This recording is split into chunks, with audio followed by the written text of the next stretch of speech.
এবার বোরকা পরে নজর কাটলেন অপু বিশ্বাস। ছেলে আব্রাহাম খান জয়কে নিয়ে অনেকদিন পর প্রকাশ্যে অপু বিশ্বাস। বাংলা সিনেমার ঢালিউড কুইন খ্যাত চিত্রনায়িকা অপু বিশ্বাস দীর্ঘ প্রায় বেশ কয়েকদিন পর তাকে প্রকাশ্যে দেখা গেল।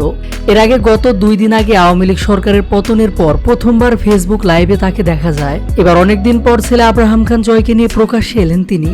হঠাৎ করে ছেলে জয়কে নিয়ে যমুনা ফিউচার পার্কে ঘুরতে গেলেন এই নায়িকা। তবে এখানে জয়ের সাথে অপু বিশ্বাস নজর কেড়েছে বেশি, কেননা অনেকদিন পরে নায়িকাকে বোরকা পরা অবস্থায় দেখা গেল। অপু বিশ্বাসের পরনে কালো রঙের বোরকা, মাথায় হিজাব, হাতে ভেনুটি ব্যাগ, এভাবে ভিন্নভাবে দেখা গেল দেশের এই জনপ্রিয় নায়িকাকে। মূলত কিছুক্ষণ আগে নিজের অপু জয় ফিল্ম প্রোডাকশন হাউসের ফেসবুক পেজে একটি ভিডিও শেয়ার করেন অপু বিশ্বাস। ভিডিওতে দীর্ঘদিন পর অপু বিশ্বাসের সাথে তার ছেলে জয়কে দেখা গেছে। অপু বিশ্বাস বোরকা পরে জয়কে নিয়ে ঘুরতে বের হয়েছেন। দেখতে দেখতে শাকিব খান অপু বিশ্বাসের একমাত্র ছেলে জয় অনেকটাই বড় হয়েছে।